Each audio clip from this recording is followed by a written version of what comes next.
Friends, അപ്പോൾ നമ്മൾ ഈ സൈറ്റിലെ പ്ലംബിംഗ് വർക്ക് തുടങ്ങിയിട്ടോ. ഏകദേശം 5 ബാത്റൂമാണ് നമ്മളിവിടെ ടോട്ടലായിട്ട് വരുന്നത്. അപ്പോൾ 5 ബാത്റൂമിൻ്റെ പ്ലംബിംഗ് ആണ് ഇപ്പോൾ തുടങ്ങിയിരിക്കുന്നത് കേട്ടോ.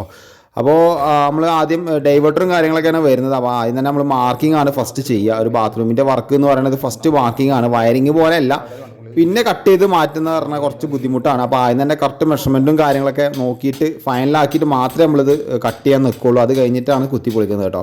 അപ്പോൾ കുത്തിപ്പൊളിക്കുന്നത് ജാക്ക് ക്യാമറ ഉപയോഗിച്ചിട്ടല്ല. ശരിക്കും പറഞ്ഞാൽ ബാത്റൂമിലൊക്കെ ജാക്ക് ക്യാമറ ഒഴിവാക്കുകയാണ് എൻ്റെ കണക്ക് ഒരു നല്ലത് കേട്ടോ. കാരണം കുറച്ച് സമയം എടുത്താലും കറക്റ്റായിട്ട് നമുക്ക് ഫിനിഷിങ്ങിൽ പറ്റും. മറ്റേതാകുമ്പോൾ കുറച്ച് കുണ്ട് കൂടി കുറച്ച് കൂടുതലായി വന്നു അല്ലെങ്കിൽ കുറച്ച് കമ്മിയായി എന്നുള്ള പ്രശ്നം വരില്ല. കറക്റ്റ് അളവിൽ കിട്ടണമെന്നുണ്ടെങ്കിൽ നമുക്ക് കുത്തിപ്പൊളിക്കാനായിരിക്കും നല്ലത്.